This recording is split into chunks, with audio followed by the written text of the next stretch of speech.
see if we can get going. An actual repair stream for a change.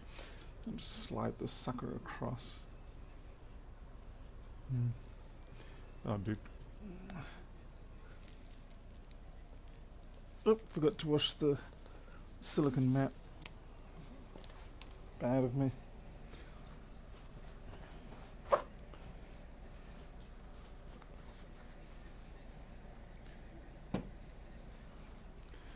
Hey Jim, welcome.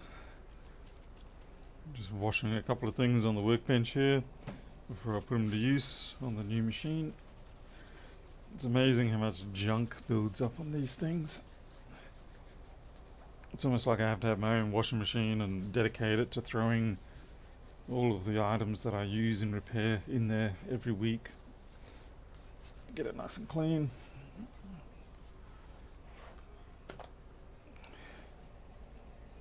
Bit more. Label Adam, Travis, Andrew, Thomas, Edward, PR. We're in hell, aren't we, PR? Come on, off you get. This will probably suffice. I'm starting to get high on the vaporizing alcohol, so that's not a good thing. Alright. Let's switch over to the overhead.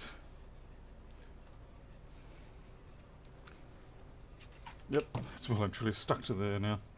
Alright, so we've got a classic 1466 and it's got a Wi-Fi problem, as in the Wi-Fi apparently doesn't show up. And of course the first thing that most people do is naturally swap the Wi-Fi card out, and when that doesn't work you okay, send back to renew. Not sure why that sticker's there. Anyway, you swap the Wi-Fi card out, and if that doesn't work then, well, you send it to people like me. Hey Tony, what's it doing? Oh, I think that's just a replay of practice. I did watch the E-Pre race, 2 of them for the weekend, but then they've taken them off YouTube for some reason, which is annoying, because I do like to watch them afterwards, rather than having to sit there and watch them live. Okay. Alright, now since this, since the machine itself is operating, then I don't really need to boot this one up to have a look. Wi-Fi's not being detected in 1466s is a fairly common issue.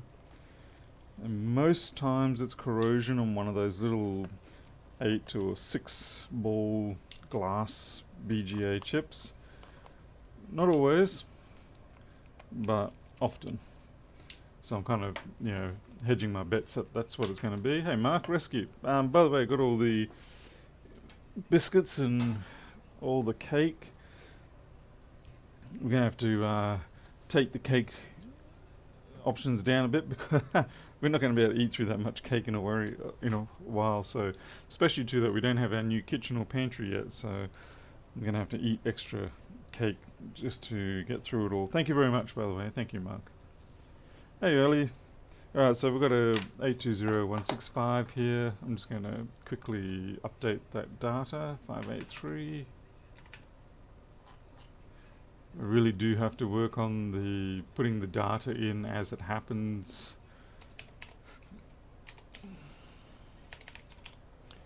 Because you always say to yourself, I'll remember to do that later, or I'll remember that I said that, or I'll remember this or that. And you never do. You always get distracted. Alright, maybe I shouldn't say you never do, but many a time you do not. So you do have to get into the practice of making a note of these things as they happen. Mark, I'm going to freeze most of it, and then I'm going to have to slowly eat my way through it, otherwise I'll get diabetes at this rate. I must say though that I did give myself a blood sugar test. Okay, we've got some liquid damage here already. Let's see, I don't know if that shows up in the camera. Yeah, you can see the marker there. And that has come through on the trackpad maybe. Not sure if that's going to be related, but we'll see. 583.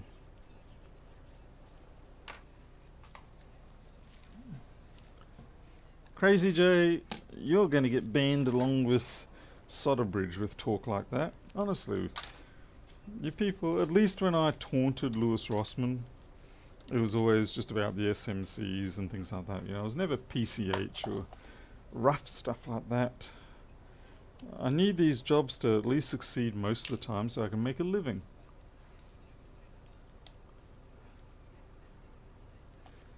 Hey Jürgen. Okay, so this is a refurb replacement deck.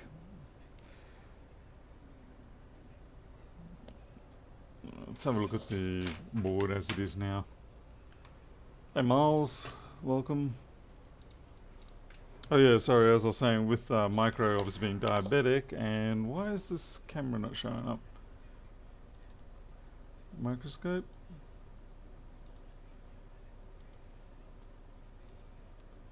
So overhead works.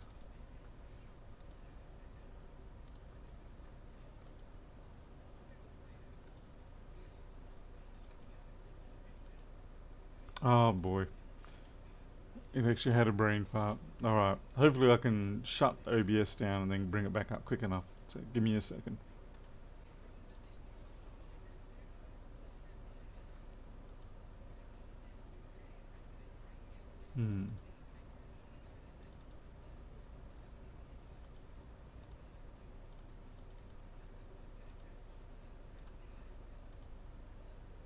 Oh, come on now. Try again.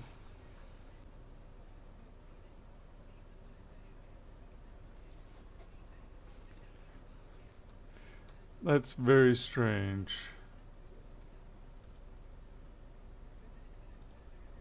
Ah.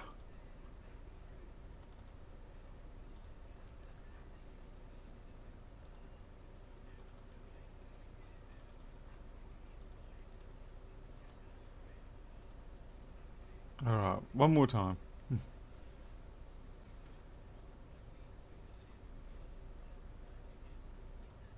And we are functional. Yeah, that was weird.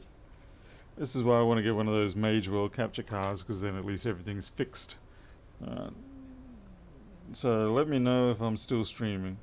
Alright, so we've got corrosion interesting by the 342, which is not related, but it is something we will have to fix up. Hey, Eddie Painter and ITC, Sonia, Andrew, Arilla, Thomas Larry. I see, Thomas Lemmy, you got a 1466 yesterday, shiny board, as in you mean like glossy board? If you got a glossy board, that's certainly a concern. It means they probably worked on it and then just tried to paintbrush off the flux. So yeah, that looks perhaps like a bit of a bug ingestion or something, maybe a bit of food ingestion. So I think we're gonna have to just take this board out, because the Wi-Fi section of the electronics is on the other side, so well.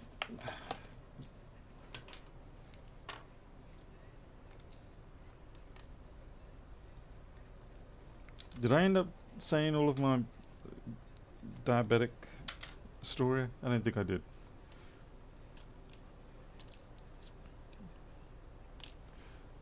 Well, anyway, yeah, because Micro has diabetes and we've also got all the equipment for monitoring blood sugar and stuff like that, I thought I would test out the various bits of equipment and gave myself a blood sugar test. Happy to say that I was at 6.8, which is good, because typically you want to be, well, certainly no worse than 11, but 7.8 I think is considered average. So being at 6.8, I was happy with that. Of course, that does depend on the time of the day, what you've eaten, what you've been doing, everything like that. Hey, Basil.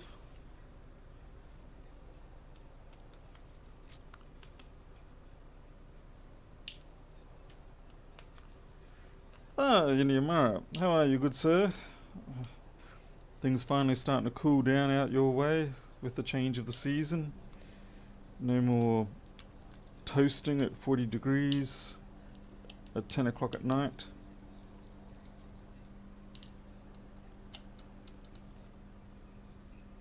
Brightness seems a bit down on this, doesn't it?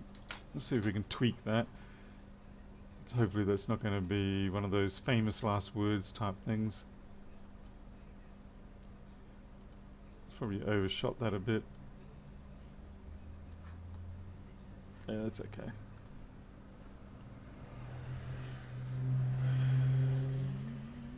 Miles, well, you're talking about the ones that they stab you to get the capillary blood? Because honestly, I did not feel the damn thing. I think I had it. Okay, we've got liquid damage here. This is going to be a fun one. This is one of those ones that, yeah, it's kind of like a nightclub date. And when you first open it up, you first see it, you think, oh yeah, this is a pretty clean model and no dramas. And then you go, oh okay, it's got one little glitch on it, but that's okay, we'll keep pushing.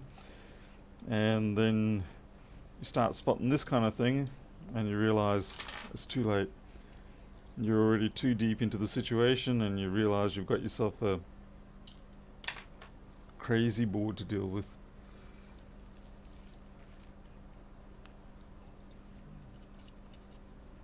Yeah, that's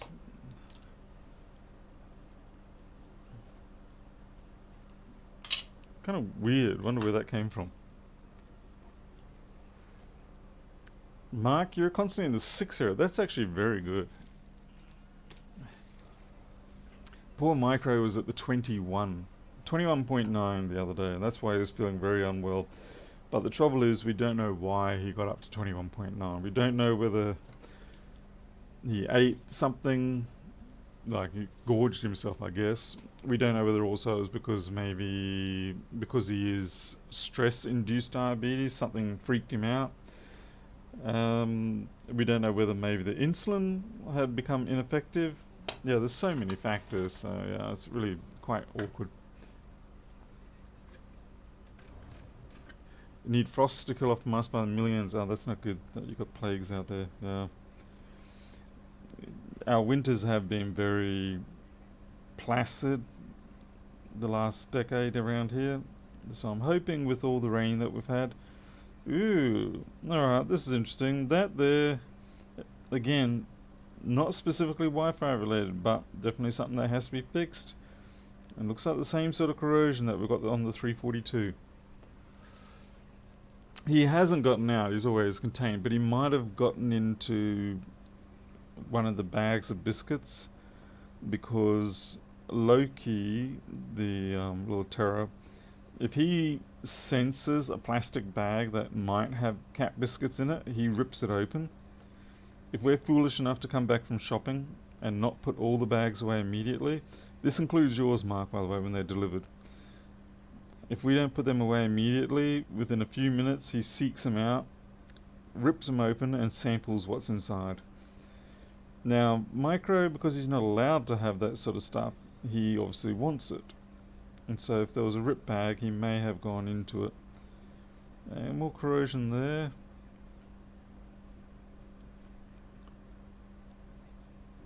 It's funny, yeah, there's just no Wi-Fi.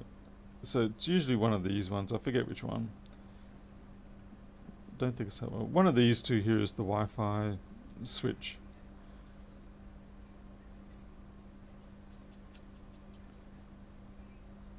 And this is more just power stability. It is obviously important, but it's not Wi-Fi related.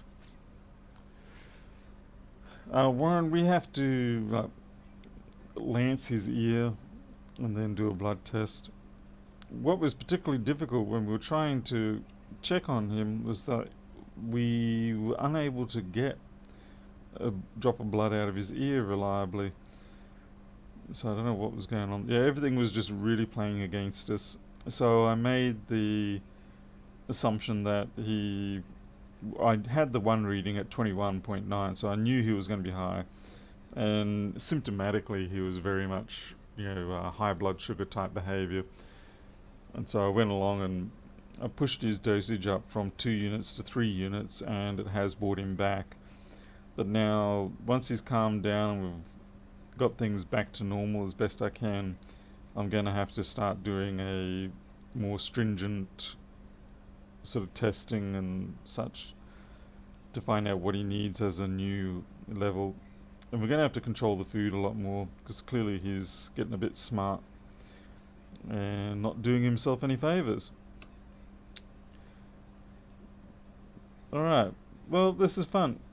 So we've got this bit of delamination down here. I guess I should take the Wi-Fi module out and have a look at the connector.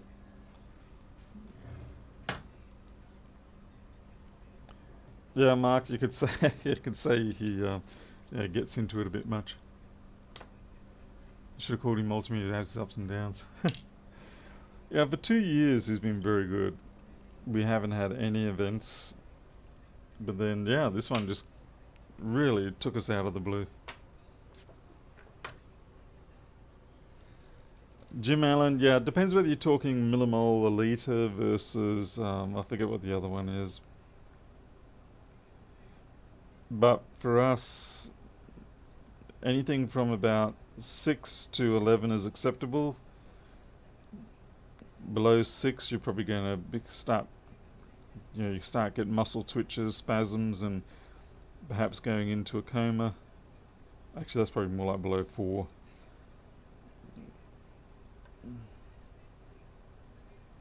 Yeah, everything seems okay. It is possible that maybe there's corrosion under the SMC on one of the Wi-Fi lines.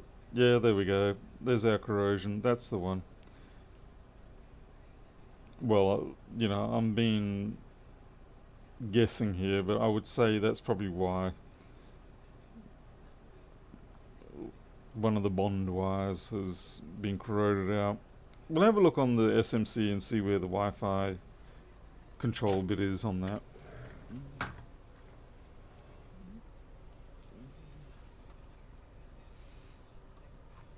No, the Wi-Fi fortunately can be replaced on these ones. It's not bound, thank goodness. So let's bring up Flexboard View.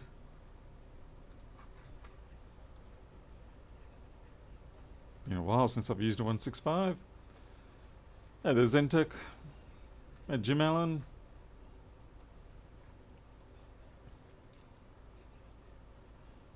Yeah, Solderbridge is going to be disappointed. So it's around here.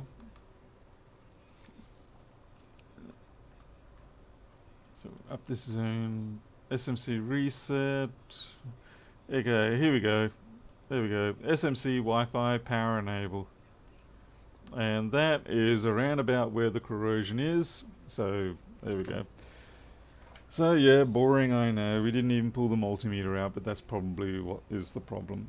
Now, because there is corrosion on those fine edge wires on the SMC, even if we reballed it and it started working, I wouldn't trust it.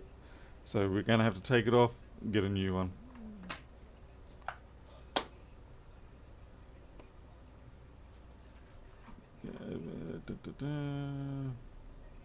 Hey, what's going on with that? Who's on top? Looking forward to when Formula E actually has more like about 300, 400 kilowatt power. Then it's going to be good. It's fun right now, but when they start getting 300-400 kilowatt systems, then it's going to get a little more serious.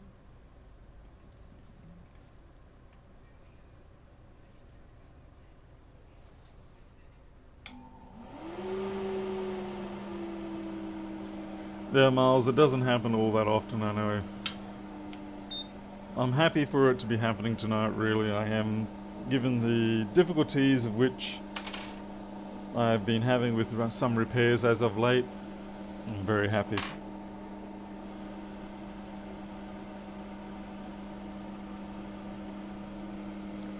So just, oh my god, that's hairier than my face.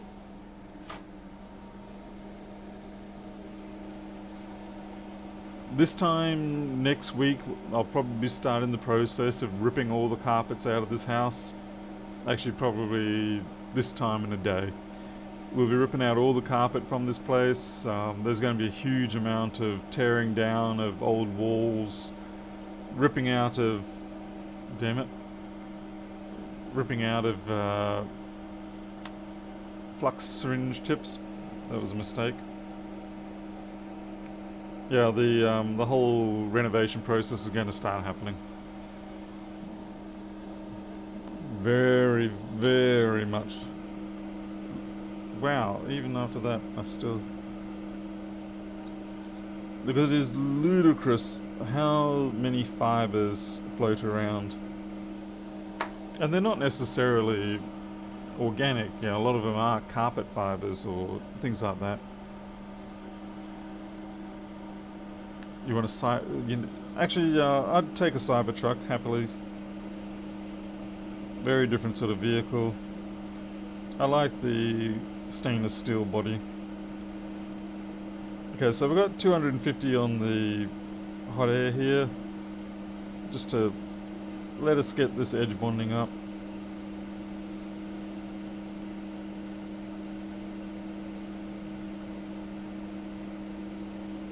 I'm trying hard not to damage or scratch the traces on the board.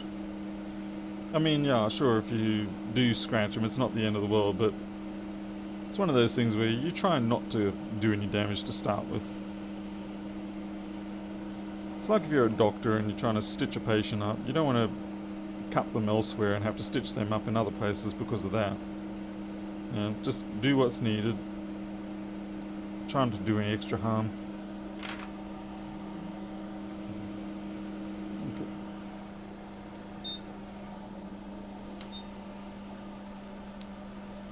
Hey, Walter.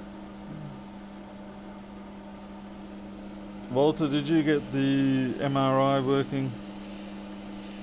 Oh yeah, you did actually. I remember now. You emailed me. You said you did. But yeah, unfortunately, it is limited to 2013. There is a mod you can do, and you get up to 2014. Sorry to say, but that's why I do that MacOS boot stick, because at least with that, I've got half a chance of detecting some problems across all the boards.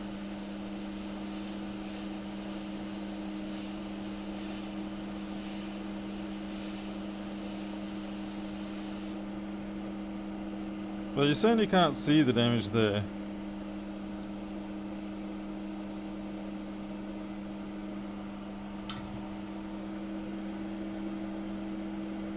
And again, even...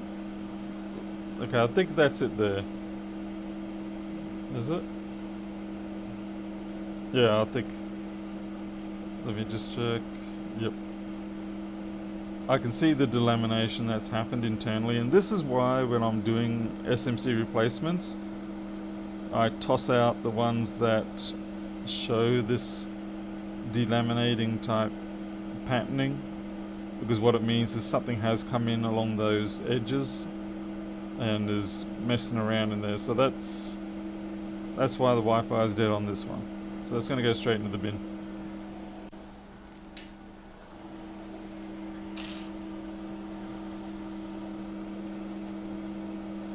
Sorry that was a disappointment, Walter. But at least you got something for the earlier models, if nothing else.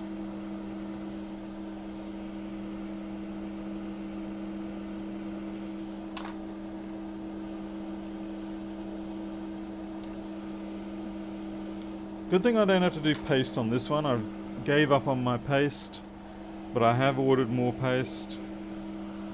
So that should be here tomorrow afternoon sometime. So I shouldn't have too much downtime. Just won't be doing any iPhone repairs tomorrow probably.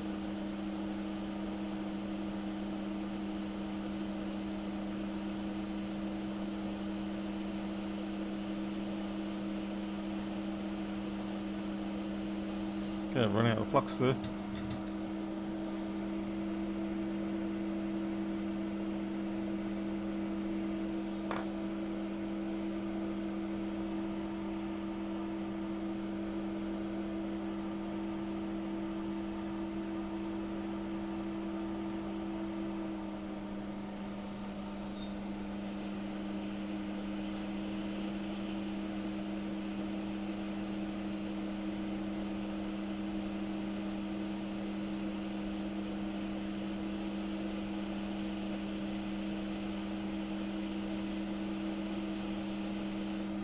No, that's good enough.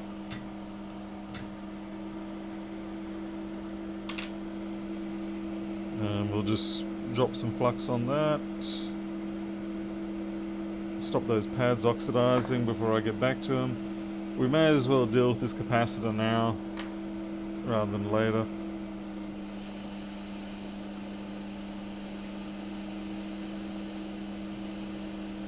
So clearly we've had some bugs having a bit of a party around here.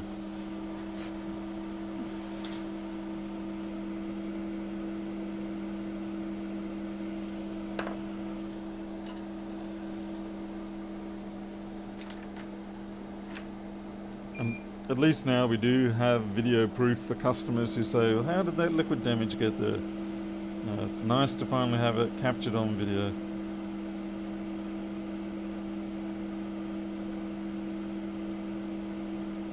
By the way, does anyone know if someone out there has been promoting my channel in the last sort of 24 hours? Maybe more like 12 hours, because I just got a jump of about 500 subscribers in a very short span of time today, and that's most certainly not my normal. And I even asked Lewis, I did ask Lewis Rossman, and he said no, he hasn't promoted me, that bastard. All of a sudden he's got more important things to do in life, like right to repair, boo-hoo. What about me? What about his poor friendly Australian who endures much embarrassment because of his user-like tendencies? But no, so it wasn't Lewis Rossman, so I don't know who it was.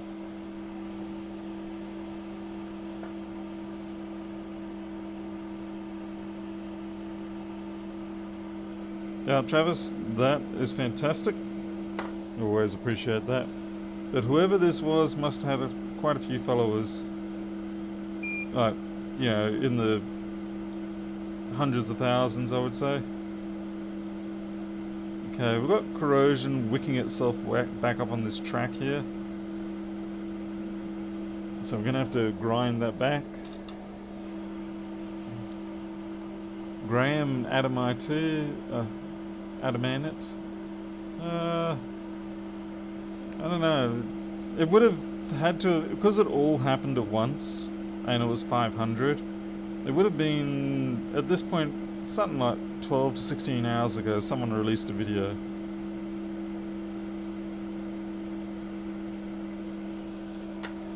Like I said, I'm a little bit confused because normally I know where they come from, and because typically people will leave a comment in one of the videos saying I'm here from such and such a place.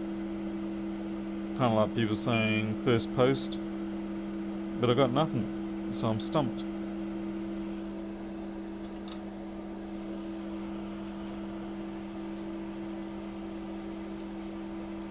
Arduino people, ew, yeah, no. I do love the AVRs. I just don't like Arduino. Okay, I shouldn't say I don't like Arduino, I just don't personally use it. And I have more of a feeling that I think most people would be fine to do Atmel, AVR or microcontroller programming without having to use Arduino. But, you know, if it's got people into it, then I'm happy for that, so I'm not going to squawk. Barry. Usually if YouTube's promoting, I will see an uptick of maybe 50 extra for the day. But like I said, this is severely disproportionate. This is 500 in a day.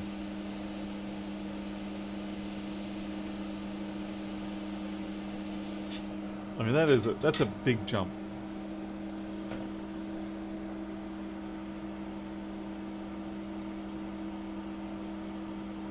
Hey, Zero Effect.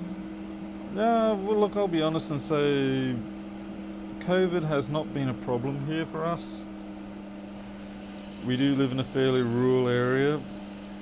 Yeah, we've had some slightly close events, but overall it's been pretty good. The only real impact that we have, of course, is slower deliveries.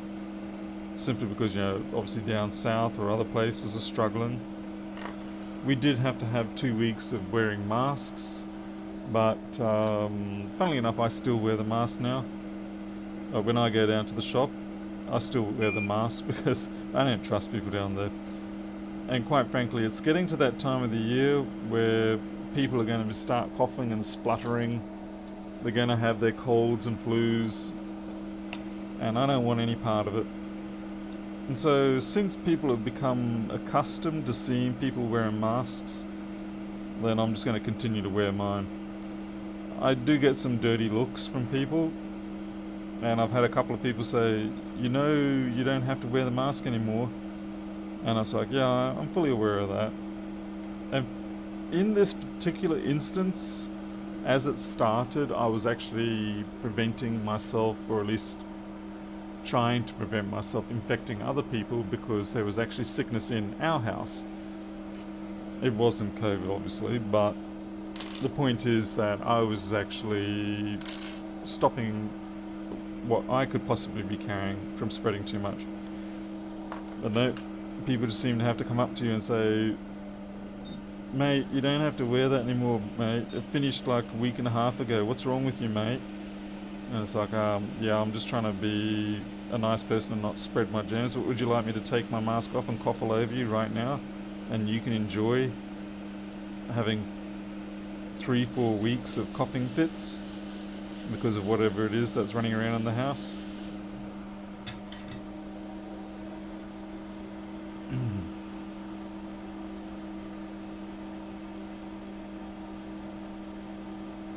Basil, I wish I was too popular, but nah. Anyway, I'm just kind of curious because, like I said, normally I work out pretty quickly who's sending the traffic. I just haven't yet.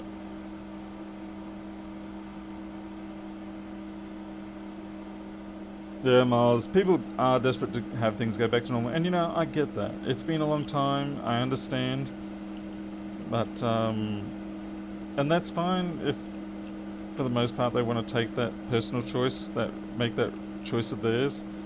But it's just funny how they feel like they have to impose their belief onto you, or, you know, try to guide you. Whereas, like, well, actually, no, I'm just trying to protect myself from future infections of general colds and flus, and I don't want to give you what I might be carrying, but thank you very much.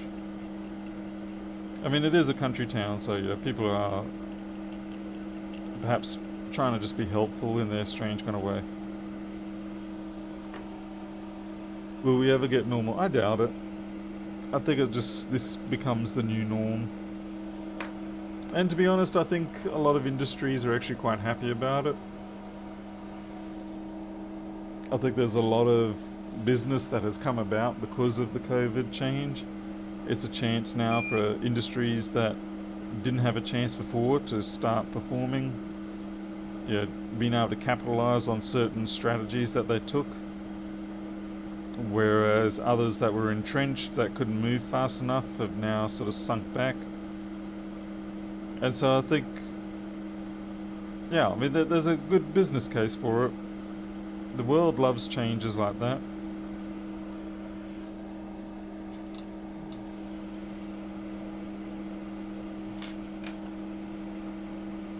Especially if you manage to be quick off the mark with it and capitalize on getting some nice power positions. Alright. So yeah, when people say that, yeah, this is all a scam and it's just a big money-making exercise, yeah, there's actually a fair bit of truth in that, in the sense of, yes, there is a lot of money being made, but I wouldn't so much call it a scam. I'd rather say it's just a case of people capitalizing on an opportunity. Doesn't make it a scam, it just means there's, yeah, welcome to the world. Make money where you can. Well, welcome to the capitalism world. Yeah, normal is gone. And the thing is, I think also people are enjoying the fact that they can now, you know, people are enjoying working at home. Of course, there are people who are certainly not enjoying working at home. For me, It's, for me, it was absolutely no change at all. Yeah, I've always worked from home for the most part, so this is just pretty much continuation of the norm. Now I do understand that for quite a lot of people it's been an extremely traumatic change. You know, there are people whose jobs will pretty much never come back. You know, a lot of people are now out of work that wouldn't otherwise normally be. So yeah, it's a colossal upheaval, and it's destroyed a huge number of lives. There's no denying that. But at the same time, it's also, well, it's pretty much a done thing now. Yeah. I can't see it being wound back.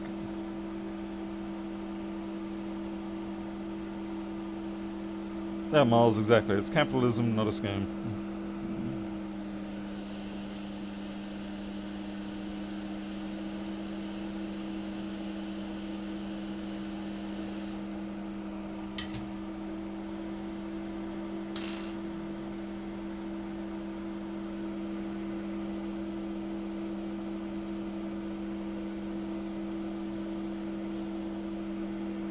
Alrighty, so we fixed up the cap, we fixed up the inductor. I don't think I'm going to have to worry about this test point thingy that was here. I think it's going to be a pretty safe area. But we do need to get ourselves an SMC. I've got to find one, and it's got to be a 165.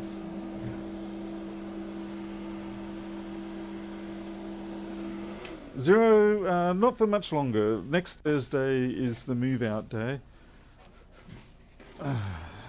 So yeah, a week and a day. I will no longer be. I will have full control of this house, the domain of this house. I mean, I own the house now, but come next week, end of next week, I will be able to freely roam the halls in any manner in which I feel I want to. Whether that be wearing a wizard's robe, and nothing else, or pretending I'm a ninja. Well, it doesn't matter. It's my own choice. Ah, good. We found it. Good. Okay, so we've got a 165 here. It's got an SMC on it, but the SMC itself is actually a replacement.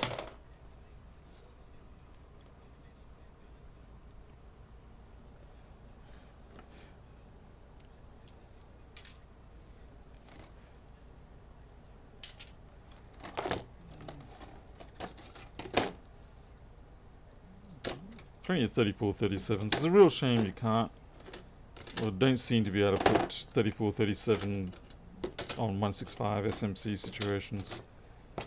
The architecture is just a little bit too different, even though they are very similar boards overall.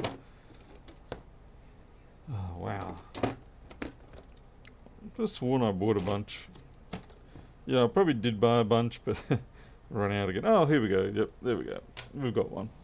Jolly good. It's getting a bit ridiculous how many of these boards I've got. So like, no shortage of donors for, you know, the 165, 3437s, but in terms of the parts that I want off them, well, that's rapidly reducing.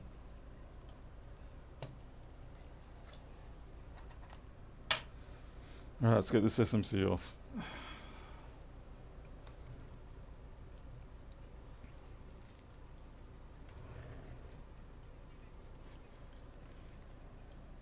Right, I can see why I probably haven't touched this one before. This one's had liquid damage on it, and they've just tried to wash it away. So you can just see they've like wash, and then they sold it to me. So probably $15. So let us hope that this is a working SMC. Walter, if you want a couple, like I said, they've got no SMC, yeah, things like that. But if you need them just for general components, sure. I'm just getting a few too many here now.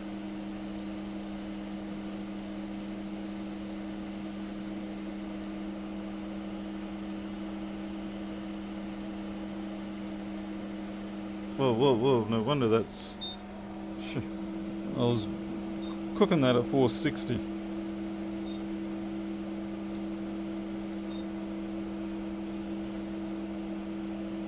Because certainly there's a lot of parts on these boards. Like they are just general resistor, capacitor, you know, ISL, or not all. ISL is probably the other chip that's missing on most of them.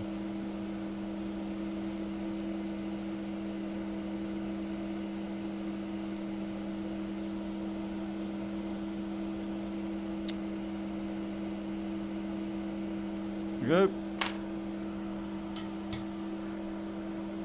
Alright, Walter, I'll email you.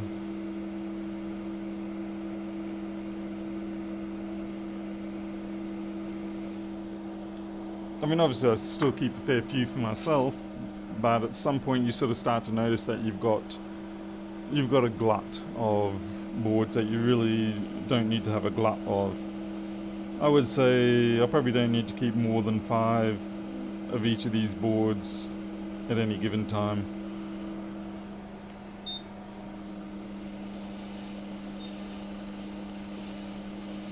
So you have like 5 3437s, 5 165s, assuming they've been stripped of the SMC and ISL. But yeah, they're good for things like connectors, individual discrete parts, things like that. But you do have to sort of cull your stocks now and then. Otherwise you sort of spend too long digging through your box of boards trying to find something that you need. There we go. Son of a gun, that had corrosion in the middle there, I think.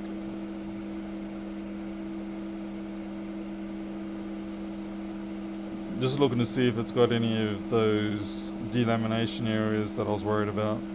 Might have got lucky on this one. Hey, Smeller.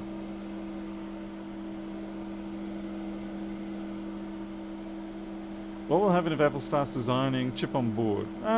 You know, I actually don't have a problem with Apple doing chip on board. In some ways it actually helps a lot. Damaris, thank you for the 1000 RSD. That's actually quite a bit. What are you doing, lurking there in the background? Yeah, I don't really have a major problem with Apple doing chip on board sort of stuff like that. Oh, wait. Do you mean more the chip being integrated into the circuit board? Because I know you can do integrated resistors, caps, diodes. Yeah, you can do that sort of thing in the circuit board. Not that I think Apple would take that route, only because of the fact that in terms of development time, given the size of the project that they're working on, like, you know, the computer, it would probably bite them in the butt more than it would help them.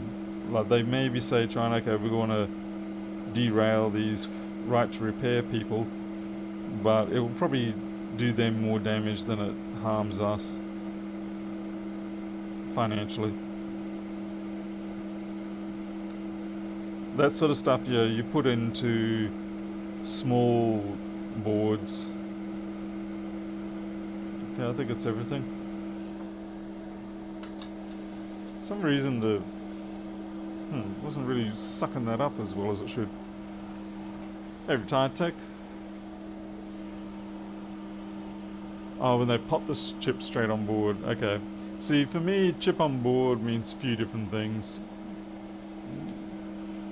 But if they start potting them, then my previous statement still, I would say, applies. It's the sort of thing where it'll end up costing them more than they gain in terms of ticking off the right to repair people.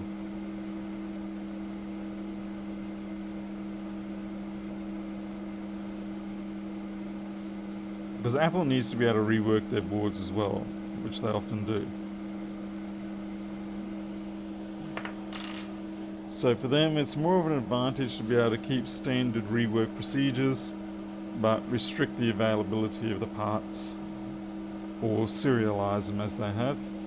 Serializing seems to be the winning choice, so to speak. still, as advanced as they get, they're not going to be able to serialize individual capacitors and resistors anytime soon. But what they will tend to do, of course, is integrate it all into a SoC more and more, so you end up basically this great big monolith with a little bit of support logic. But by the same token, by doing that, that's okay, because it'll actually make our job easier, because we'll have a much smaller range of parts that we'll have to deal with in terms of trying to repair. Because basically, if you end up with a great bit of chunk of liquid damage on the SoC, say in this case like the M1 chip assembly, then you essentially write off the whole thing. It's done. You don't have to waste your time going down that rabbit hole. But on the other hand, if there's liquid damage on the other areas, you've got a much smaller range of things you have to even worry about. It's a much easier board to repair, because you've got far simpler circuits just supporting the great big SoC. All the complexity will be in the SoC. So you have to use your brain a lot less. So it will make our life easier. It's kind of like if you get damage on these SMCs, you don't rip open the packaging of the SMC and go in there and try and fix the individual gates. You just go, well, get ourselves another SMC. Or, if you can't, you go, well, that's the end of that. Now, obviously, you would like to be able to repair it, but can't always have that. What's this? We fix TVs. Thank you for the €5. Greetings from Ireland. Nice to hear from Ireland. I mean that genuinely. Alright.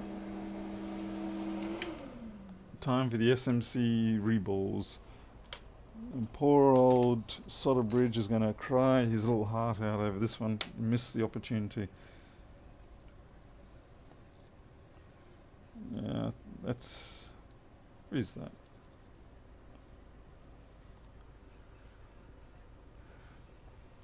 If you take a... Okay, Renee, if you take an SMC from a used board, how do you check them before... You can't really. That's the problem. It's a bit of a gamble. There are a couple of things you can check. Like recently, I was fighting with a A1425 board. And the A1425, I think it was the... What is it? 3462 boards. They are notorious for destroying the battery communication clock line to the SMC. But there's two test points on the board, and you can just check them for the diode mode and see if they're both the same. They should be around about 0.5 in diode mode. If they're not, then you don't worry about that one. And you just keep going through your stack of boards, hoping you'll find one that has valid values. So yeah, there are checks you can do. And I think there's also a limit you sort of go for. You try not to spend too much time checking. Sometimes it's just quicker to, test it.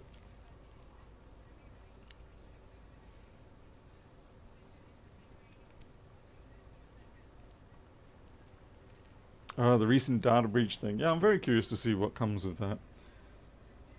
If Apple doesn't opt to pay, then I'm not sure we will see the data released. I suspect then it will just simply go to the black market for the highest bidder. So like ZXW or something like that will probably pick it up before I do. I don't see Apple paying for it at all, because for Apple, the nature of this sort of information, you can replicate it without any penalty. So Apple's going to be thinking, well, if we give them the money, they're still going to end up dropping it to the black market, so there's no point paying the money, because we'll just assume that it's going to go on the market anyway.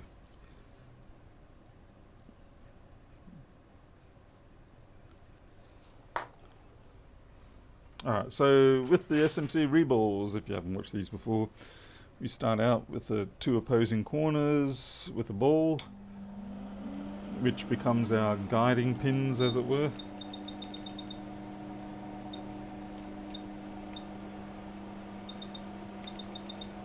Just got to drop the temperature right down.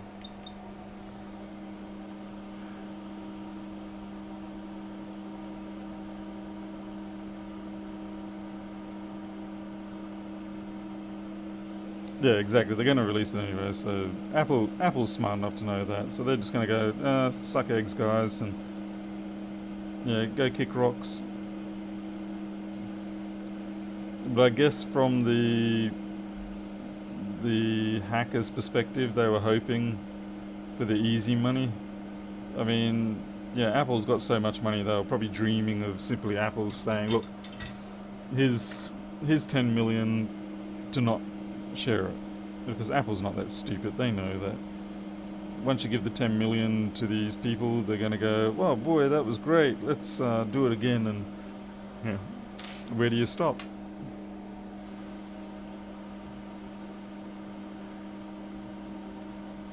Let's see, started using Tim's technique of adding a pane of glass, as in P-A-N-E of glass. Yeah, the glass technique does work. I just don't have the need for it here. If you use flux on the... Did I use the right balls then? Yeah. If you use flux down, then yeah, you're going to need something like that sheet of glass, because it's the flux that gets all spitty and ejects the balls from the stencil. But because I don't use flux until after, it doesn't matter.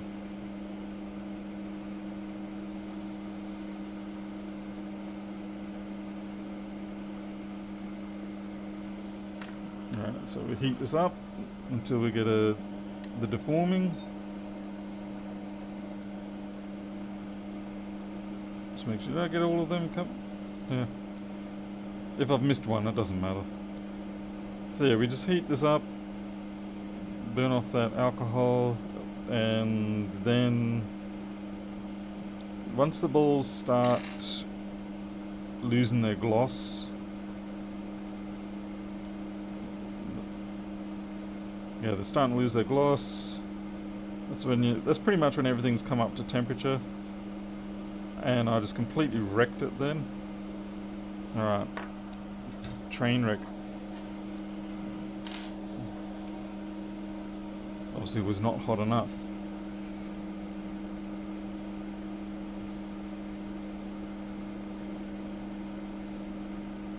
We'll just take them back home, put them back in their proper houses. There we go.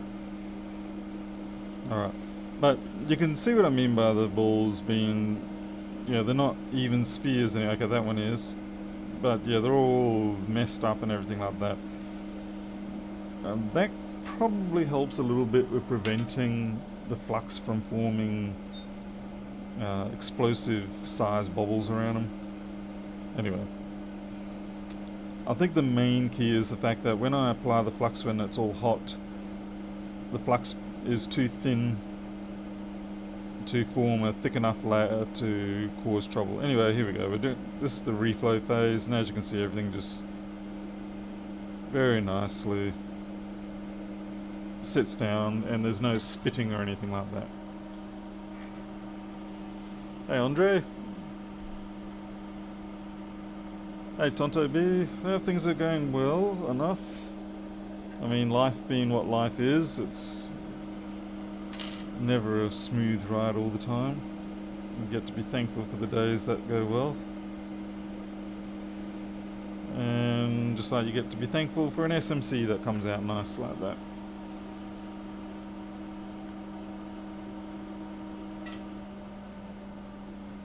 Hey Ben Wilson, just saw you sneaking in there.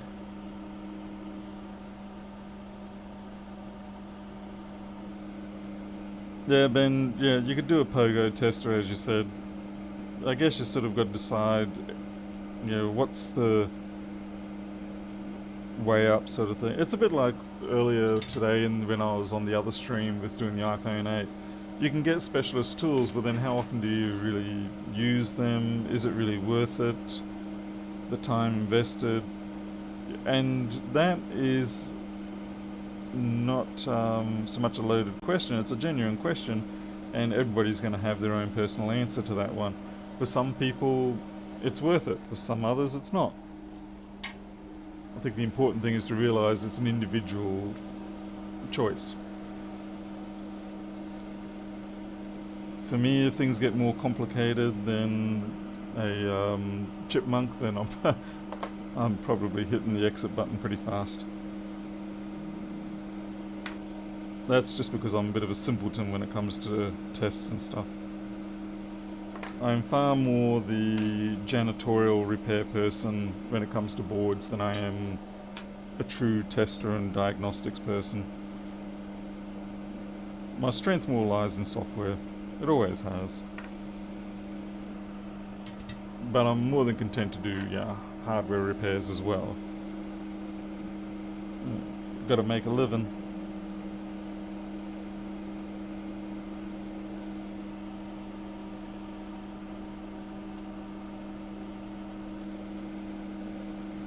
Yeah.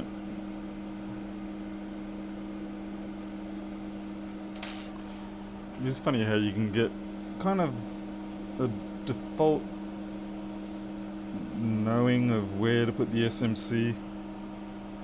I do fear though I've got some fibers on the top. They're just going to burn off. When I put the SMC down, I actually dropped down my air to about 80 instead of the usual 110. Because it is leaded solder. Yeah, there's those damn fibers. Now, do I? Yep. Honestly, it's like playing that pick-up sticks game.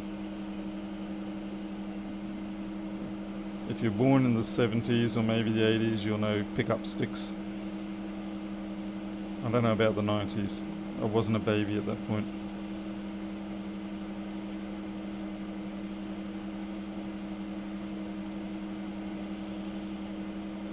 I think when it comes to repairs, simply having good tweezer technique, being able to hold little parts in the tweezers, turn your head, move around in the office, things like that. Yeah, just having technique for soldering, things like that. Then diagnostic skills and stuff like that, that can always come later. Vikrotovich, can't say that properly. They are pre-made balls. I buy them in like 100,000 container sort of thing. And they're 0.35s for that.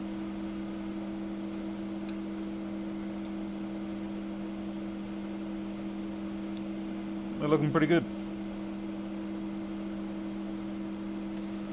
Yes, I could use paste if I wanted, but when it comes to this sort of size balls, I do prefer to switch over to pre-made. Anything below 0.25 is around about the cutoff point where I'll switch over to paste. It depends on the chip. Like I had to do the Thunderbolt chip the other day. Oh, what a pain that was. Unfortunately, I had fixing things as stencils. Unfortunately, they don't handle the extreme heat so well. And that drove me up the wall a little bit. It wasn't his fault. They're just not designed for that. But I did eventually get that Thunderbolt controller fixed up, reballed. I almost went mad. Almost. Okay, we've got a bit of corrosion under the BIOS chip, but it's in a weird area.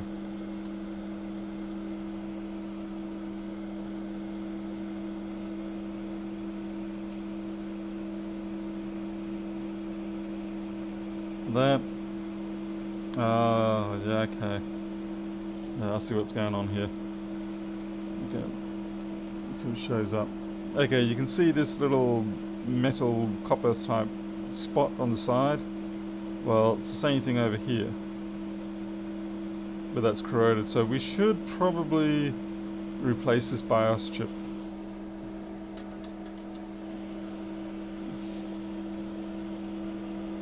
Because chances are I will ship it back and then a few weeks later it's going to fail on me. So yeah, probably best we'll test to see that things are working first, but then we should replace that BIOS chip.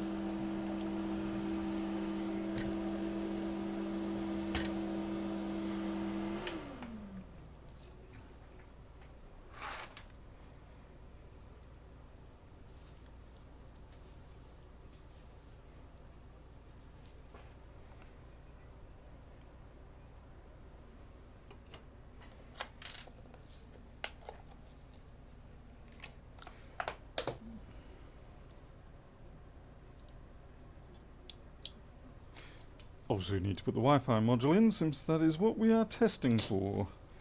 It'd be kind of silly to put it all back together and forget to put the Wi-Fi module in there. I mean, really.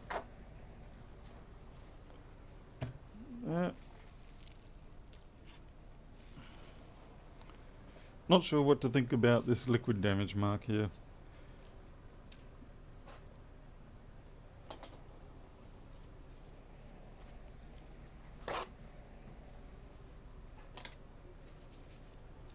Okay, just trying to pick up any excess flux.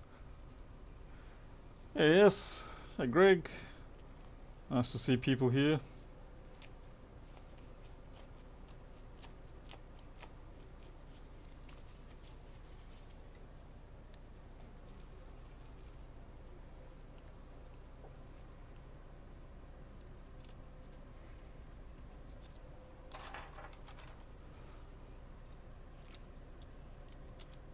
Come on, come on. There you go.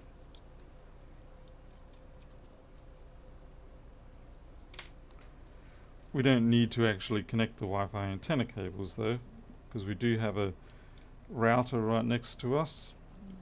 That's more than ample for me to be able to pick up the signal. Man, get out of here.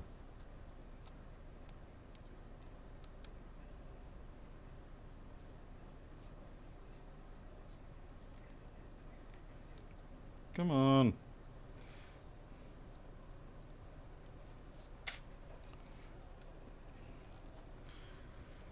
We don't need a fan.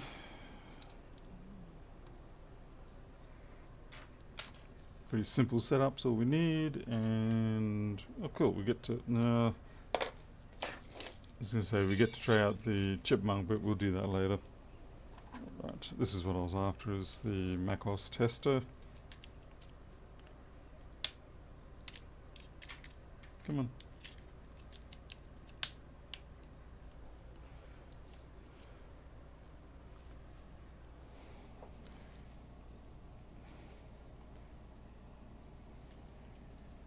So we got MagSafe cable, power on. Okay, Mark, take care.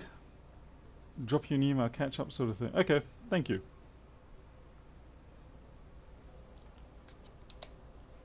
Okay, option.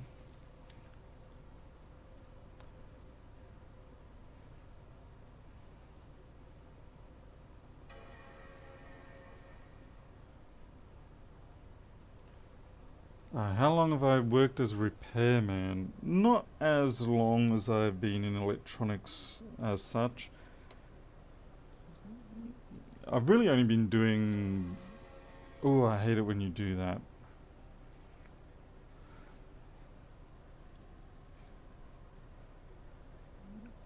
Remember a couple of weeks ago there was a machine that when I selected boot from an external USB, it did this second reboot type thing. I don't understand what's causing it. That didn't look like Big Sur on there, so I can't blame that. I'm not sure. It will come up. I've missed the opportunity to hit the option key though. Anyway, yeah, in terms of repairs, it's only been about 6-7 years I've been doing repairs now, like this sort of thing. Prior to that I was doing manufacturing, like actually designing electronics, manufacturing electronics, distribution, things like that. And then prior to that I was mostly software programmer. And though my electronics actually started when I think I was about 7 years old or something, so that's 40 odd years ago, a bit more than 40 years ago now. But I didn't really turn the whole repairing things into a job until about 6 years ago now.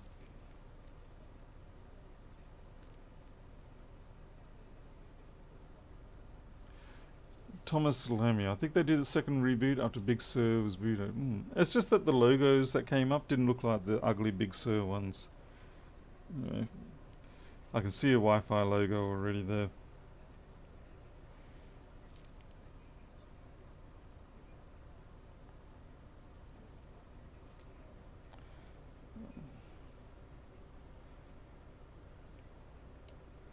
Yep, there we go. We've got our Wi-Fi. That's just the one router that I have here. Yes, that was quite an amusing find. That was. I was very glad to capture that. Very glad. Okay, so this board is now fixed in terms of the Wi-Fi fault. We also fixed up a couple of other minor faults, but now we need to copy that BIOS onto another chip as a precautionary measure. Realistically, I could probably just put this through the ultrasonic, send it back, and maybe nothing's going to go wrong. But I would feel better as a business person knowing that I had that covered. I mean, it's one thing to miss a piece of corrosion, like maybe if I hadn't looked at that BIOS chip and I missed it. Yeah, that's fine, that happens. We all have faults that we miss like that. But to actually see it and not do something about it, I think that's probably not sort of thing I can live with. Maybe I should be a little more blind when I'm doing jobs. So no, not looking over the other board, not having a look, see what other faults there are. Fix it and ship it. The end. Alright. How much does such a repair? This repair will be costing around about 300, no, let's just call it 300 Australian.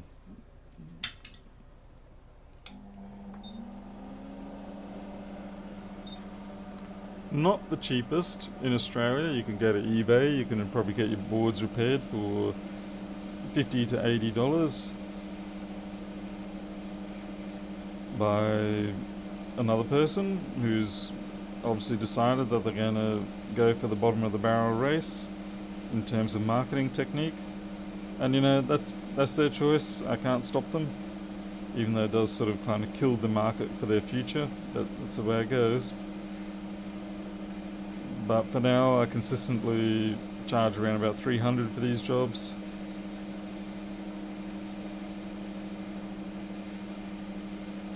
And I don't feel bad about doing that because of the fact that I do this sort of work where it's a problem that isn't yet a problem. It's not even related to the fault that it was sent in for, but I've seen it and therefore I want to have it fixed before I send it back to the customer. It's that you're paying for that little bit of extra dedication and also the warranty aspect. So if this person says to me, hey, that machine isn't working and can I send it back? And you go, yeah, sure, it's under warranty. As opposed to, who are you? Never heard of you, go away.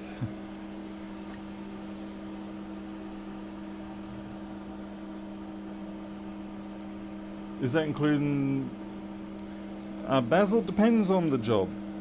Some things are included, like typically if it's board parts, they're generally included. There is a little bit of a complication in respect to certain parts like CD3217s, or when you get parts that are starting to cost $60 to $100 a piece, then you kind of have to add that as an extra. Otherwise you will go broke. Likewise, batteries, keyboards, screens, those sort of things. If it's not on a donor board, then chances are I will have to charge for it.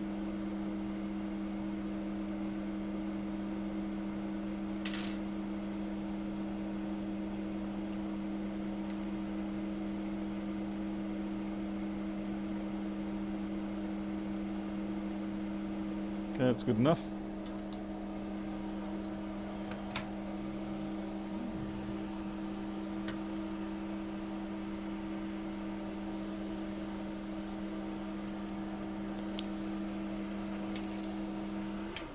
Now to find out where I'll put my reader. There it is. Oh, and the light's even on it. And you can all get to see my fat gut. And I don't even have the privilege of eating ice cream anymore.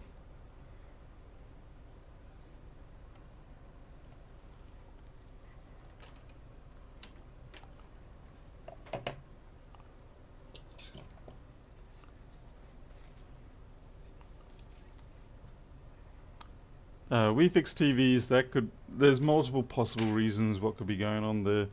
Could be, broken trace for the enable line. It could be corrosion around the power switch. That was the device that actually sends power to the Wi-Fi. There's many possible causes for why it does that. Carlos, the Chipmunk is really actually, all it is effectively is a fancy USB memory sticking away. It's just no memory on it. The three things it has is that it will show if there is power on the board, on the bus, and then it will show if that power is 5 volts, a good steady 5 volts, and then it will show, can't speak, and then the other thing that is most important for me at least is that it will show when there's CPU access activity, which is the green light. Like I said, you could basically go out and get a USB memory stick which has 2 separate lights on it, one for power, one for activity, or you can get like those external SATA drive adapters and they have that sort of thing. So yeah, you can go out and get one of those. They'll probably be cheaper than Chipmunk, but I do like the Chipmunk. It's compact, it's simple. Yeah, you don't have to worry about anything with it. You just plug it in, it works. Tomorrow I will have some extra little bits and pieces that I am getting in from Element 14, and hopefully I can make a slight improvement on this that will make it even more useful for me. So hopefully they'll come in tomorrow. Anyway, let's get this copied.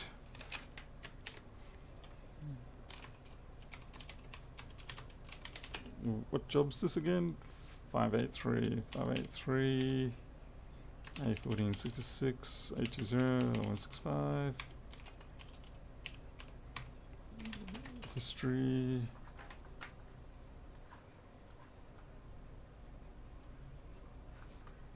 Schematic.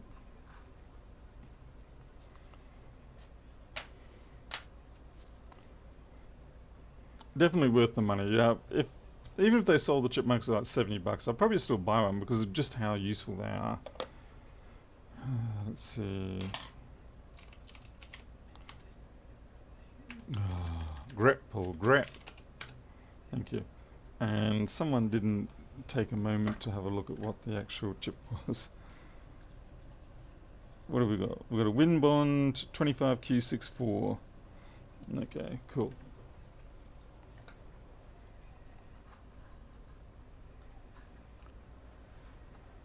Let's see. This will do it.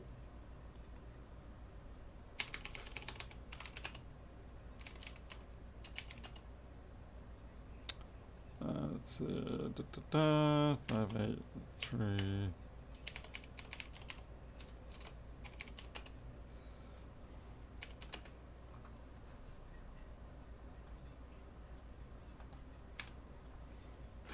Oh no, my password.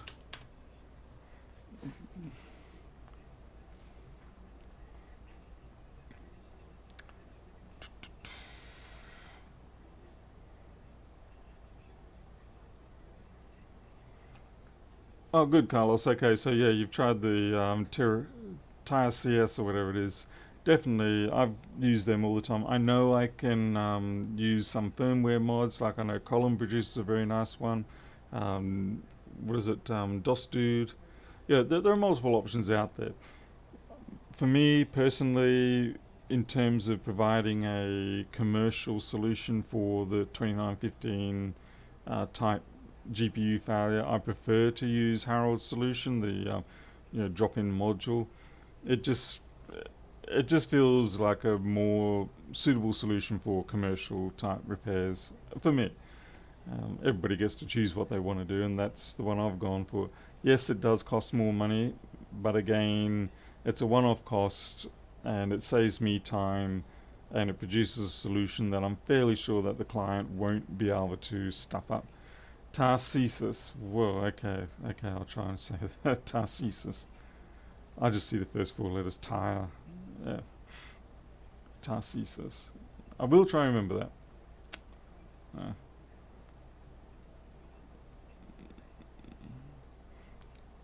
Oh, good. We've read it. Okay, great. Okay, so that's the reading done. Now we have to get ourselves a replacement chip.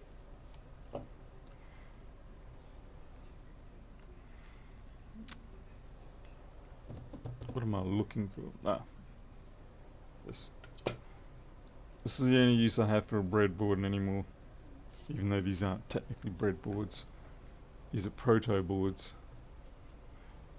Breadboarding was something more horrific, at least in my experience. Typically it was like a piece of plywood, or maybe chipboard if you're really unlucky, and you'd just basically have screws in it where you wanted to have a pin, a tie down or something, and you just wire between them all. So that was breadboarding to me. What did I do with that donor board? Yeah, it doesn't matter. Let's see.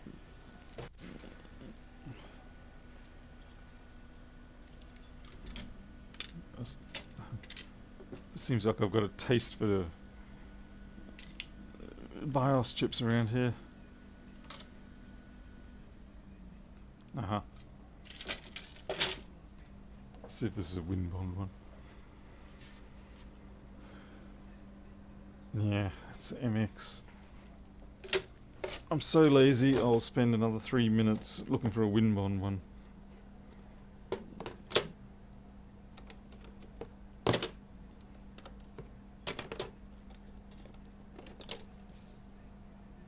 I think I've got one.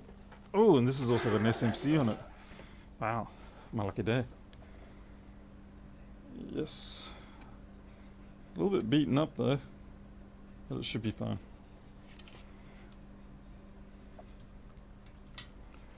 Fortunately with these BIOS chips, yeah, the die is not very large in them, or at least I don't imagine it is. So even though the packaging is a bit beaten up, the internal should be fine. As opposed to those delightful, pretty blue, glassy looking suckers. You crack them and that's pretty much the end of the day, in most cases. You can sometimes take a little corner chip out of them, they'll be okay. But I still don't trust them after that.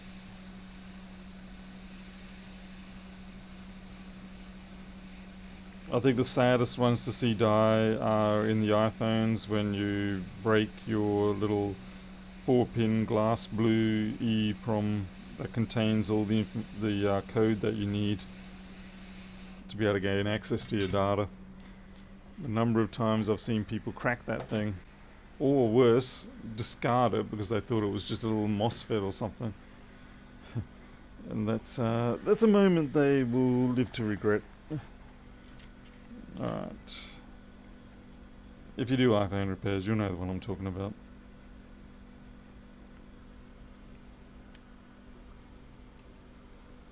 A true fan.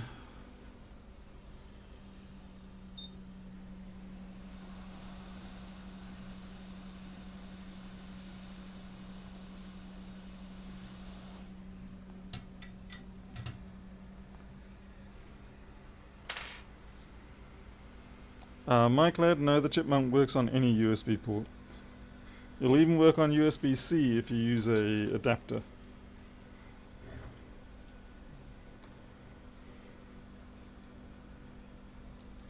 Ooh, that's warm. Ever so slightly warm.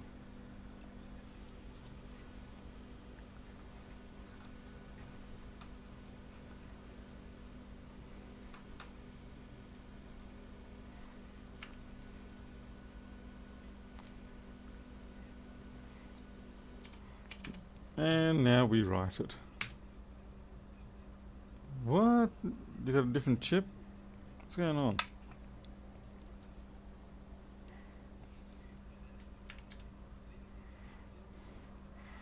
Well, that chip is dead.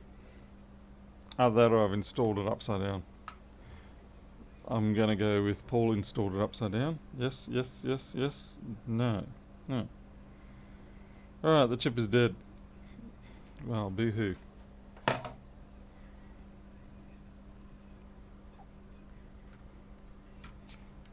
Just my luck.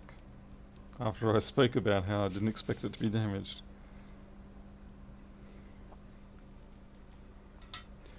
No, it's the should be the same.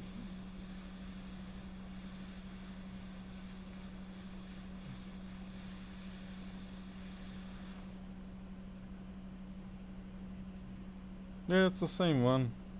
Maybe it wasn't soldered down properly. Let me just try that again.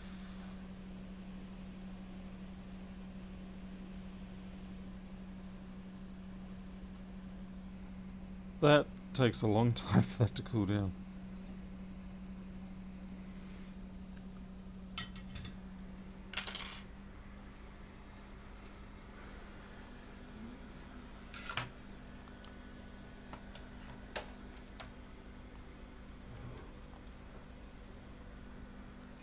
Okay, let's try this again.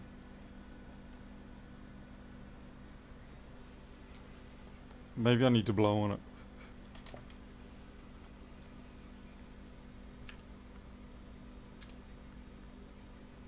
Yeah, it's working.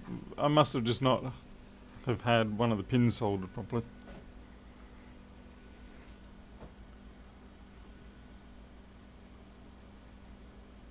Hello Morph, by the way, just saw you there. Welcome. Dun, dun, dun. So we just... This is probably running at a slow speed on the USB, unfortunately. Should only take a few seconds, but no, instead it's going to sit there forever. Oh well.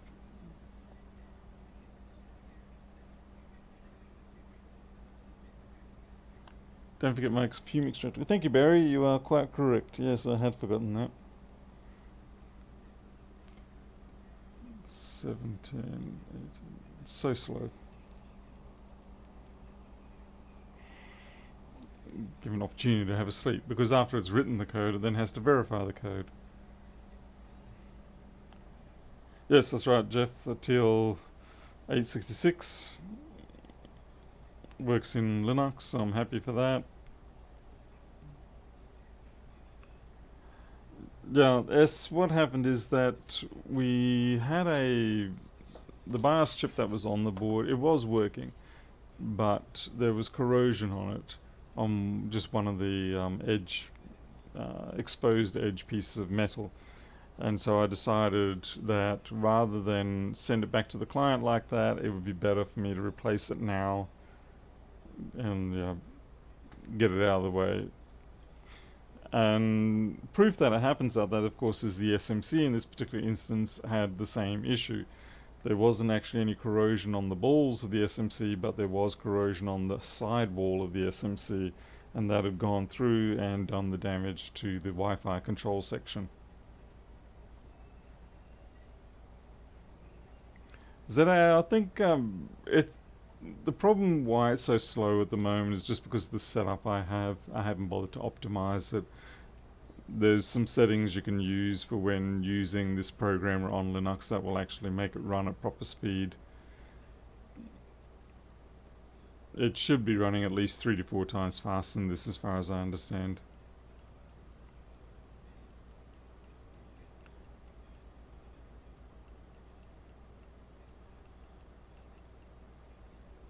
Oh, I lost those tweezers into my shoulder then.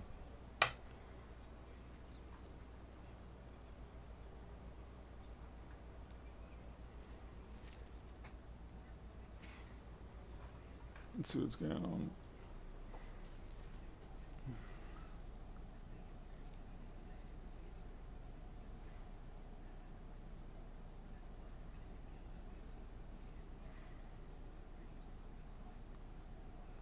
Yeah, it's practice. It's not the actual race.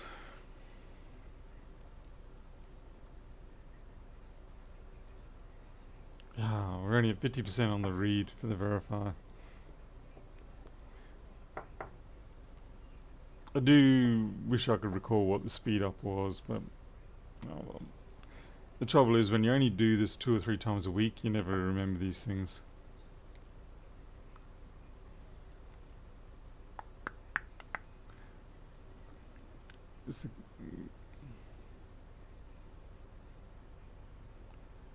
Using SPI to flash it. Oh, okay. Yeah. I'm using SPI to monitor the position of the microscope head on this using the compass sensor. But of course that's obviously not very... That doesn't matter about speed. I only query that perhaps every 500 milliseconds. So no dramas in terms of performance there. Let's see. Just don't mind me. Okay. Alright, let's get that chip off the little daughter board and then back onto the board and we can get back to normal. Now.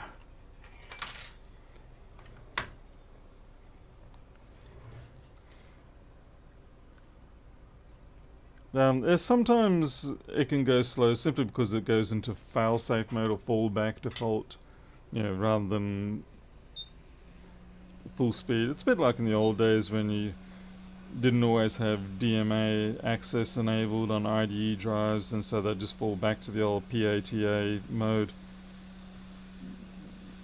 And they would run so horribly slow, but they would run, but just very slow. Alright, so let's get down here. Might just put a little bit of flux and leaded onto those pads, make it easier. Hey, welcome back, 555. Not even going to bother saying any anymore, just say 555. Good to see you still there, Jim, by the way. I just saw your head pop up.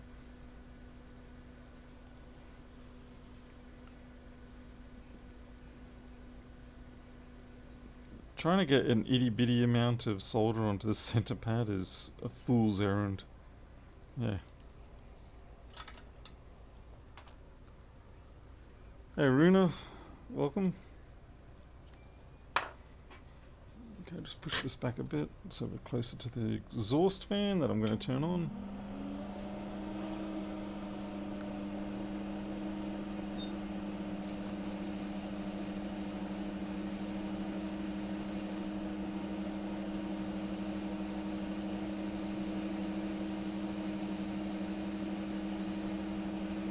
Now that's not stuck down properly at this point, it's only just bonded onto those sides on the left there, on the right.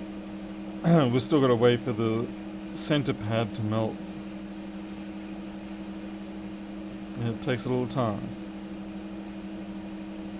And if you don't wait for the center pad to melt, you end up with a soldering joint, much like that guy that tried to, there we go, improve his GPU by press fitting a resistor onto it.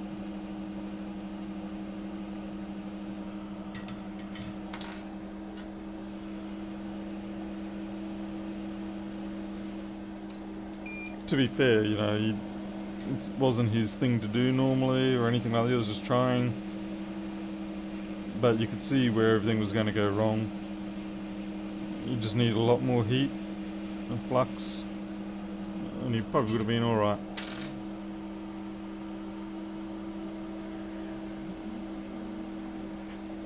Aruna depends on what CAD. There are some CAD files that I can read in Flexboard View, but it depends on the specific format. Because unfortunately, say .brd files, there's at least 5 or 6 different formats, and I can only read about 2 or 3 of them.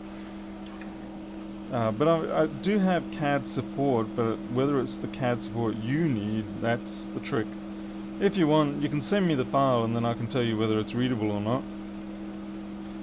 Unfortunately for a lot of people, they want to view files that they're not allowed to send me, which is a bit of an unfortunate thing because, I'd like to be able to go, yes, this works, or no, it doesn't.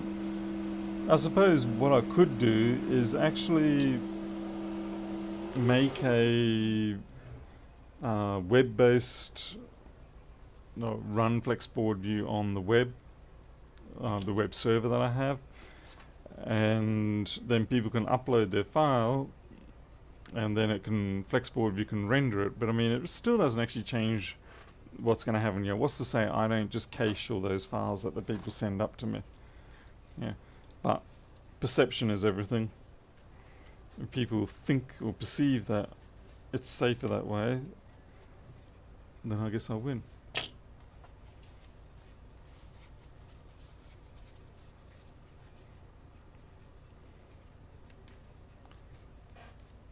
Was it Jay's 2 cent, was it? Okay. I apologise, I don't really tend to keep track of these people much. I really do not feel like much of a tech person in that respect. Yeah, I don't tend to follow most of the tech people. I don't follow Linus, Lewis and Jason Vilmer, about the only two. And then aside from that, I'm more into watching people do blacksmithing or rocket videos or motorbike racing, all that sort of stuff. I don't really fall into the geek scene, as it were, the tech scene, because for me, I do that every day for work. It's like I don't really want to have to. Yeah, it's not interesting to me to do these things. What else? Oh yeah, and people like Growling Sidewinder with his DCS aircraft combat videos. I actually learned quite a lot about air combat watching his stuff. For me, when I used to play Falcon 16 Gold or whatever it was back in the 90s, be like, what's this energy management they're talking about? Who cares? Just keep pulling back harder on the stick and shoot like crazy. It doesn't quite work like that in real life.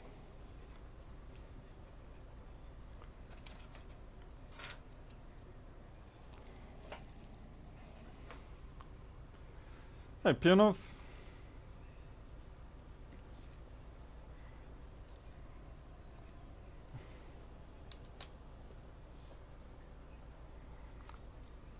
Now, as long as this boots okay,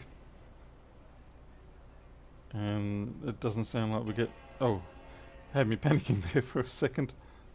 Legitimately was worried then it wasn't going to boot. As long as this seems to work out alright, then we'll just ultrasonic the board and that'll be it for the night. And that's probably a good thing, because it's already about 10 to midnight.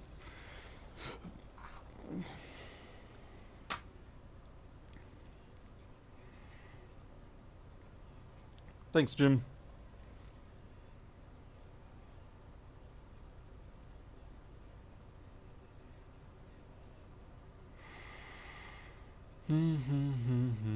Come on.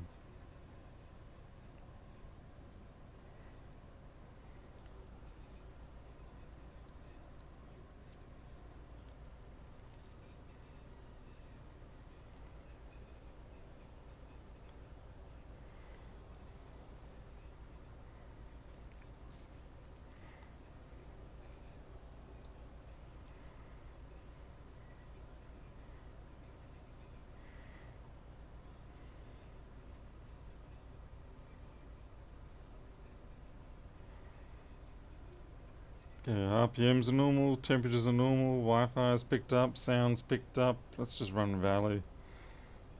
Make sure it doesn't drop dead.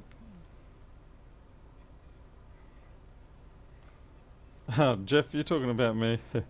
Funnily enough, this isn't lockdown here in the sense of it's actually just my wife prefers me forever turning into the bushman, as it were. If it was up to me, I'd be content to shave. Well, not shave, but I'd trim every week. But she quite likes it like this, so happy wife, happy life, and I'm going for that.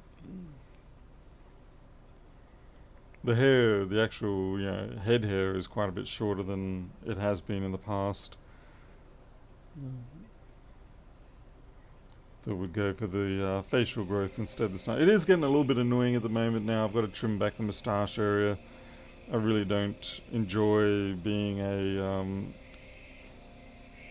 food reservation area, especially when you catch it 3 days later and you go, that was a bit of rotten meat there. No, really, it doesn't get that bad. I do wash it all every night.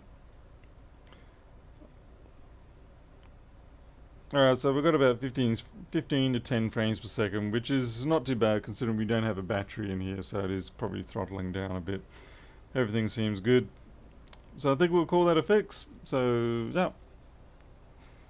And the nice thing is we picked up a few faults that would have come about in the future. The one with the 342 regulator section, the SMC input power section and the BIOS section. So I'm glad we got those out of the way, and now I'll be able to feel confident about sending this back, charging the person accordingly.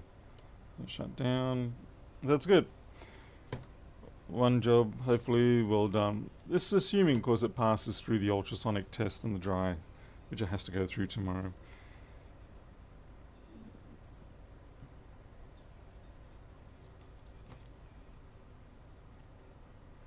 Yeah, 2 streams in a day, that's pretty unusual. Like I said, the one this morning was more just to say hello. I'll let you all know that I was still kicking just. Okay. The hinges on this are a little bit funny.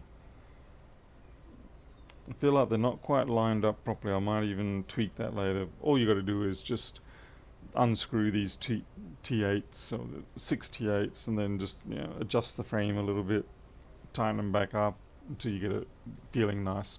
Alright, that's it for the night. Thank you very much for being here. Sorry it's been so long since I've done a repair. It's just the nature of the work. Sometimes it comes in great big waves, sometimes it's a bit of a drought, but I appreciate that you all came along for this one. And well, as usual, click subscribe if you want to hear when it's happening, although to be honest, YouTube is pretty dubious at letting everybody know. Otherwise, you just have to try your luck. Anyway, until then, you all take care. I'll see you next time. Catch you later.